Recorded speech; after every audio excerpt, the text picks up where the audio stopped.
जय हिंद साथियों, उम्मीद है कि बहुत अच्छे होंगे और आपकी पढ़ाई भी बहुत ही अच्छी चल रही होगी। तो साथियों, आज के क्लास में हम लाए हैं आपके लिए क्लास 12th हिंदी का top 50 most important objective question. तो साथियों, इस क्लास को आप लोग बिल्कुल ध्यान से देखिएगा और आज के क्लास में दिए जाने वाले सभी प्रश्नों को आप लोग अच्छे से याद भी करते हुए चलिएगा। तो चलिए फिर क्लास को स्टार्ट करते हैं। पहला नंबर सवाल आपके सामने है, तो मेरे भाई आप लोग भी चैट सेक्शन में आंसर को बताते चलिएगा। देखिए, पहला नंबर सवाल है कि निम्नलिखित में कौन सी रचना शमशेर बहादुर सिंह की है। तो आपने पढ़ा है कि पुत्र वियोग सुभद्रा कुमारी चौहान की रचना है, गांव का घर ज्ञानेंद्र पति की रचना है, उषा शमशेर बहादुर सिंह की रचना जो हमसे पूछा गया, करेक्ट आंसर सी होगा। और अधिनायक रघुवीर सहाय की रचना है मेरे भाई। चलो दूसरा नंबर सवाल का जवाब बताओ, शमशेर बहादुर सिंह का निधन कब हुआ था। बताओ मेरे भाई, जिसे आप कवियों के कवि कहते हो, इनका निधन कब हुआ था। 1993 में इनका निधन हुआ था। राइट आंसर इसका बी हो जाएगा। लगाते हुए चलो सभी प्रश्नों के आंसर, लास्ट में बताइएगा आपका कितना सही हो पाया है। देखो, हार जीत कौन सा समास है बच्चों। हार जीत जो है ना, ये हमारा द्वंद्व समास हो जाएगा। हार जीत में कौन सा समास है मेरे भाई, द्वंद्व समास हो जाएगा। याद रखिएगा सभी साथी। चलो अगला बता के चलो, यहाँ पे है सुखमय जीवन कहानी का प्रकाशन वर्ष कब है। सुखमय जीवन जो है ये चंद्रधर शर्मा गुलेरी के द्वारा लिखा गया है, क्योंकि आपको पता होगा कि चंद्रधर शर्मा गुलेरी ने कुल 3 कहानियां लिखी है, सुखमय जीवन, बुद्धू का कांटा और उसने कहा था। ये 3 कहानियां जो कि सुखमय जीवन का प्रकाशन वर्ष बच्चों यहाँ पे 1911 ईस्वी है। 4 का सी हो जाएगा। अच्छा, बुद्धू का कांटा भी 1911 में प्रकाशित हुआ था और उसने कहा था बच्चों, ये याद रख लो, उसने कहा था कहानी का प्रकाशन वर्ष कब है। उसने कहा था ये 1915 में प्रकाशित हुआ था। ओके, चलो हाँ, अगला नंबर सवाल का जवाब बताओ। यहाँ पे है चांद का मुंह टेढ़ा है, कविता संग्रह के लेखक कौन है। चांद का मुंह टेढ़ा है मेरे भाई, ये गजानन माधव मुक्ति बोध के द्वारा दिया गया है। चांद का मुंह टेढ़ा है, ये दिया गया मेरे भाई गजानन माधव मुक्ति बोध के द्वारा। देखो यहाँ पे बताओ, मुक्ति बोध का निधन कब हुआ था। मुक्ति बोध का निधन मेरे भाई बता के चलेंगे, तो इनका निधन हुआ था 11 सितंबर 1964 को। बच्चों कब हुआ था, 11 सितंबर 1964 को, याद रखिएगा आप लोग। ओके, चलो जन जन का चेहरा एक जो चैप्टर पढ़े हो वो गजानन माधव मुक्ति बोध की रचना है। यहाँ पे बता के चलेंगे 7 नंबर सवाल, और पूछा गया है कि निम्नलिखित में से कौन सी रचना रामधारी सिंह दिनकर की है। सुखमय जीवन मेरे भाई चंद्रधर शर्मा गुलेरी की रचना है, दमयंती स्वयंवर बालकृष्ण भट्ट की रचना है, उर्वशी जो है रामधारी सिंह दिनकर की रचना है। उर्वशी के लिए इसे बच्चों ज्ञानपीठ पुरस्कार दिया गया था। कौन सा पुरस्कार इसे दिया गया था बच्चों, भारतीय ज्ञानपीठ पुरस्कार। पुरानी हिंदी यहाँ पे चंद्रधर शर्मा गुलेरी की रचना है। आगे बढ़ते हैं। 8 नंबर सवाल है कि लेनिन की मृत्यु कब हुई थी। 1924 में। लोकनायक जयप्रकाश नारायण मार्क्सवादी भी बने थे। यहाँ पे बताओ, जयप्रकाश नारायण को भारत की जनता किस नाम से याद करती है। तो इसे लोकनायक के नाम से याद करती है। 9 का आपका करेक्ट आंसर सी हो जाएगा। इसे बच्चों समाज सेवा के लिए मैग्सेसे सम्मान 1965 में दिया गया था। हजारी सिंह बच्चों, यहाँ पे हजारी नहीं है सर, हजारा सिंह है। किस कहानी का पात्र है, तो हजारा सिंह के बारे में हम लोग पढ़ते हैं। उसने कहा था, जैसे हजारा सिंह, वजीरा सिंह, कीरत सिंह, बोधा सिंह, लहना सिंह, ये सब के बारे में पढ़ते हैं ना, तो याद रखिएगा। उसने कहा था कहानी के कब, यहाँ पे लेखक बच्चों वो चंद्रधर शर्मा गुलेरी हैं। देखो बताओ, प्रश्न है कि कविता के नए प्रतिमान के रचयिता निम्न में से कौन है। तो वो हमारे नामवर सिंह है। कविता के नए प्रतिमान रचना के लिए नामवर सिंह को बच्चों 1971 ईस्वी में साहित्य अकादमी का पुरस्कार दिया गया था। कौन सा पुरस्कार मेरे भाई, साहित्य अकादमी का पुरस्कार। ये मॉडल पेपर में आया हुआ प्रश्न है, कहीं एग्जाम में छप जाए इससे पहले आप लोग याद कर लीजिएगा। ओके, चलो अगला नंबर सवाल का जवाब बताओ। जिस पुरुष में नारीत्व नहीं अपूर्ण है, यह उक्ति किस शीर्षक पाठ से है। जिस पुरुष में नारीत्व नहीं अपूर्ण है, ये अर्धनारीश्वर के चैप्टर में पढ़े हैं बच्चों, जो कि रामधारी सिंह दिनकर की रचना है। अगला बताओ, छात्रों के रहने का स्थान के लिए एक शब्द क्या होगा। छात्रों के रहने का स्थान बच्चों छात्रावास हो जाएगा। क्या होगा, छात्रावास हो जाएगा।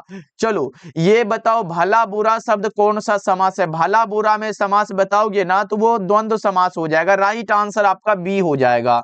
चलो अगला बताओ, यहाँ पे प्रश्न है यथाशक्ति शब्द कौन सा समास है। यथाशक्ति मेरे भाई कोई भी शब्द अगर यथा से शुरू हो, प्रति से शुरू हो, बे से शुरू हो, भर से शुरू हो, आप बताओगे भैया वो अव्ययी भाव समास हो जाता है। ओके चलो 16 नंबर सवाल है, राजदूत में कौन सा समास है बच्चों। राजा का दूत बराबर राजदूत हो जाएगा, तो सर ये तत्पुरुष समास हो जाएगा। जैसे राजपुत्र राजा, तो राजा का पुत्र हो गया। कामचोर, काम से जो चोर होगा। रसोई घर, रसोई का घर, जिसमें कारक चिन्ह लग गया ना मेरे भाई, वो तत्पुरुष समास आप लोग लगा के चलिएगा। अगला बताओ 17 नंबर सवाल है, निम्न में शुद्ध शब्द कौन है। देखो प्रशंसा हमें सही लगा, यहाँ पे प्रसाद कैसे होता है, ये गलत है। प्रणाम गलत है, समिति गलत है। अब लिख भी दी क्या बच्चों, ऐसे प्रसाद होता है। प्रसाद हमारा ऐसे होता है। प्रणाम कैसे होता है, ऐसे करके प्रणाम होता है। और समिति कैसे होता है मेरे भाई, ऐसे करके समिति होता है। ये याद रखिएगा आप लोग। ओके चलो यहाँ पे क्या हो जाएगा, प्रशंसा करेक्ट हो जाएगा। चलो अगला नंबर सवाल का जवाब बताओ, कृपा शब्द का विलोम क्या होगा। कृपा का कोप हो जाएगा। कोई कृपा कर रहा है तो कोप मतलब क्या, उसका गुस्सा बच्चों सामना करना पड़ेगा ना। देखो हिंदी में लिंग कितने प्रकार के होते हैं। अगर हिंदी की बात करो तो इसमें सिर्फ 2 प्रकार के लिंग होते हैं बच्चों। हिंदी में सिर्फ 2 लिंग होते हैं 19 का, जो कि आप सभी साथी ने बताया कि भैया बी करेक्ट हो जाएगा। अगला बताओ यहाँ पे सुकर्म शब्द में उपसर्ग क्या है। सुकर्म शब्द में उपसर्ग मेरे भाई सु प्लस में कर्म हो जाएगा। यहाँ पे 20 का करेक्ट आंसर ए होगा। और बच्चा पार्टी बहुत सारे भाई बहन का कमेंट आ रहा था कि सर अपना फेस दिखा दो ना, दिखा दो ना। तो बच्चा पार्टी रात में मैंने एक शॉर्ट अपलोड किया था इसी चैनल पे, आप लोग जाके देख लीजिएगा। ऐसे उतना सुंदर तो नहीं हूं, लेकिन जितना हूं ना आपके लिए मैं बेस्ट हूं बच्चा पार्टी। तो आप लोग जाके इसी चैनल में शॉर्ट सेक्शन में जाइएगा, एक मैंने वहां पे मोटिवेशनल टाइप का वीडियो अपलोड कर दिया, जाके देख लीजिएगा मेरे भाई। ओके और लाइक कर दीजिएगा, जिससे हमें भी पता चले कि आप लोग हमें पसंद करते हो ना। तो एक बार इसको लाइक करके प्यारा सा कमेंट करिएगा, क्योंकि कमेंट का इंतजार रहता है आप सभी का, मैंने शुरू से बताते आया है। ओके चलो अब आगे बता के चलो 21 नंबर सवाल है कि विशेष शब्द में उपसर्ग क्या हो जाएगा। वी प्लस में शेष क्या हो जाएगा, विशेष हो जाएगा। यहाँ पे करेक्ट आंसर सी होगा, उपसर्ग पहले लगता है मेरे भाई। चलो यहाँ पे बताओ चीनी शब्द में कौन सा संज्ञा है। चीनी, चीनी नाप तोल वाला बात आ गया, तो ये हमारा द्रव्यवाचक में आएगा। चीनी आए, सोना आए, घी आए, तेल आए, आटा आए, ये सभी के सभी मेरे भाई द्रव्यवाचक में बता के चलोगे। चलो ये बताओ संज्ञा के कितने भेद होते हैं, 5 भेद होते हैं। संज्ञा के यहाँ पे 5 भेद होते हैं। राइट आंसर आपका डी हो जाएगा। चलो आगे बता के चलो, बुढ़ापा शब्द कौन सा संज्ञा है। आपने बूढ़ा आदमी को देखा, उनके अंदर के बुढ़ापा को नहीं देख पाया बच्चों, ये भाव के द्वारा व्यक्त करते हैं कि हाँ ये बूढ़ा हो चुका है। तो बच्चों आपका करेक्ट आंसर ए हो जाएगा। जैसे मैं अगर नाम लू बच्चा पार्टी कलम कहूं, तो कलम कौन सा संज्ञा, ये कमेंट करो। HW, ऐसे आप लोग कैसे कमेंट करोगे, पहले आप यहाँ पे लिख देना HW, फिर यहाँ पे आंसर, ऐसे करके लिखोगे ना तो हमें पता चलता है कि आपने उसी का आंसर बताया होगा। फिर आंसर बताना कलम में कौन सी संज्ञा है। दूसरा कमेंट आपसे ये पूछ लेते हैं बच्चा पार्टी, चेतक घोड़ा, क्या बच्चों चेतक घोड़ा कौन सी संज्ञा है। अगर ये दोनों आप लोग सही करते हो तो फिर मान लेंगे आपकी तैयारी बहुत अच्छी है व्याकरण में समास यहाँ पे संज्ञा की बच्चों। ओके चलो अगला नंबर सवाल का जवाब बताओ। यहाँ पे प्रश्न भी आ चुका है कि माता पिता शब्द कौन संज्ञा, बीच यहाँ पे समास है बच्चों। ये बीच में लाठी लग गया ना तो आप लोग द्वंद्व समास लगाइएगा मेरे भाई। ओके चलो आगे बता के चलो, यहाँ पे हेनरी लोपेज का जन्म कब हुआ था। हेनरी लोपेज का जन्म बताओ। आपने प्रतिपूर्ति वाले सेक्शन में इसको पढ़ा होगा। हेनरी लोपेज मेरे भाई जो कि कांगो अफ्रीका के थे ना, बताओ जल्दी से। यहां पे बता के चलो 26 नंबर सवाल का जवाब मेरे भाई क्या लगाओगे आप लोग जल्दी से। तो हाँ भैया इनका जन्म 1937 में हुआ था। आगे बढ़ते हैं 27 नंबर सवाल है, बिना संघर्ष के कोई महान नहीं होता और जब तक ना पड़े पत्थर पर चोट तो पत्थर भी भगवान नहीं होता बच्चों। क्योंकि पत्थर को भी काट के हम भगवान को पूजा करने के लिए एक बनाते हैं स्वरूप उनका। तो याद रहे बच्चों बिना मेहनत के तो कुछ नहीं होने वाला है, इसलिए खूब मेहनत करो, जितना भी समय आपके पास है उसे से अपने आप में लगा दो। क्लर्क की मौत के लेखक मेरे भाई, क्लर्क की मौत के लेखक बता के चलना है तो सर वो अंतोन चेखव हो जाएगा। चलो आगे बढ़ते हैं, यहाँ पे बताओ कि संशयात्मक क्या है, तो ये ज्ञानेंद्र पति के द्वारा दिया गया है, ज्ञानेंद्र पति के द्वारा दिया गया कविता संग्रह है। और संशयात्मा के लिए ज्ञानेंद्र पति को 2006 ईस्वी में साहित्य अकादमी का पुरस्कार दिया गया था। कौन सा बच्चों? साहित्य अकादमी का पुरस्कार दिया गया था मेरे भाई, याद रखिएगा आप लोग। 29 नंबर सवाल है, स्कोर गिनते चलना है बच्चा पार्टी। ज्ञानेंद्र पति को साहित्य अकादमी का पुरस्कार कब दिया गया था? 2006 में, जस्ट मैंने ऊपर बताया शायद आपको।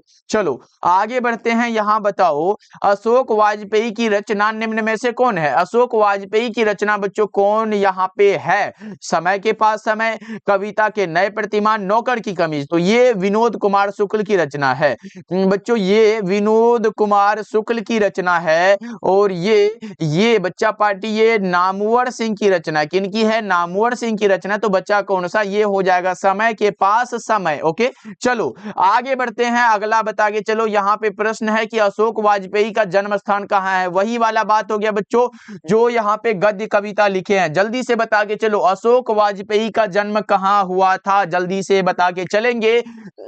इनका जन्म मेरे भाई यहाँ पे 16 जनवरी को हुआ था। इनका जन्म कब हुआ था? 16 जनवरी 1941 को इनका जन्म हुआ था, याद रखना है सभी साथी को। और कहाँ हुआ था? छत्तीसगढ़ में हुआ था।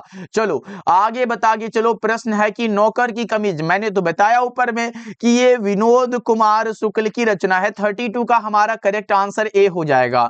33 का बताओ, the first and last freedom किसकी कृति है? The first and last freedom मेरे भाई किनकी कृति है बताओ? तो ये जे कृष्णमूर्ति की रचना है। इनका पूरा नाम जिद्दू कृष्णमूर्ति हो जाएगा। चलो ये बताओ, तिरीच कहानी की केंद्रीय घटना का संबंध बच्चों किससे है? तिरीच एक उदय प्रकाश का कहानी है और इससे बच्चों कहानीकार के पिता से है ना इसका संबंध। 34 का आपका सी हो जाएगा। बहुत अच्छे मेरे भाई, सभी साथी आंसर को जरूर बताते चलिएगा। देखो तिरीच कहानी किस प्रकार की रचना है? तिरीच बच्चों यहाँ पे जादुई यथार्थ की कहानी है, उदय प्रकाश द्वारा रचित है।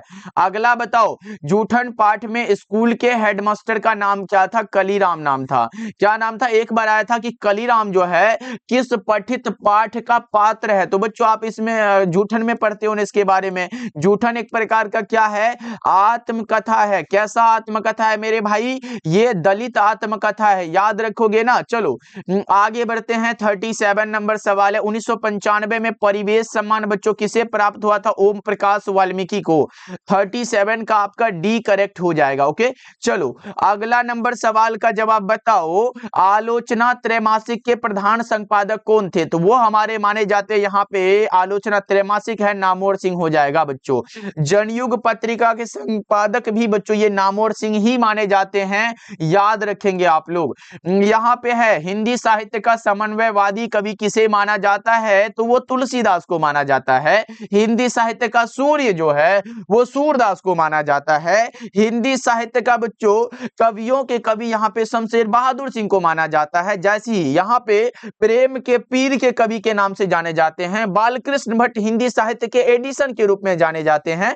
ये सब आपको याद रखना है। चलो अगला नंबर सवाल आपके सामने है कि बालकृष्ण भट्ट ने लाला श्रीनिवास दास के संयोगिता स्वयंवर की कठोर आलोचना कब किया था? 1886 ईस्वी में बच्चों के। चलो आगे बढ़ते हैं, 41 नंबर सवाल है कि भारतवर्ष के लेखक कौन है? भारतवर्ष ये तो चंद्रधर शर्मा गुलेरी की रचना है मेरे भाई, और मॉडल पेपर में शायद ये प्रश्न आया हुआ है, तो इसे एक बार जरूर याद रखिएगा क्योंकि अब की बार का ये प्रश्न हो सकता है, याद रखिएगा आप लोग। ओके चलो अगला नंबर सवाल का जवाब बताओ, 42 नंबर सवाल है। ऐसा ये नहीं है कि हर एक बार पूछ दे कि उसने कहा था कहानी के लेखक कौन है, हर एक बार पूछ दे सुखमय, तो कम से कम उन्हीं के रचना से ही तो पूछ रहा है ना मेरे भाई, तो बुक से आ सकता है प्रश्न, इसीलिए मैं बीच बीच में बुक वाला प्रश्न को यहाँ पे घुसा के चला हूं। देखो जयप्रकाश नारायण को भारत रत्न की उपाधि कब दी गई थी? 1998 में। और बच्चों मैग्सेसे सम्मान इसे दिया गया था।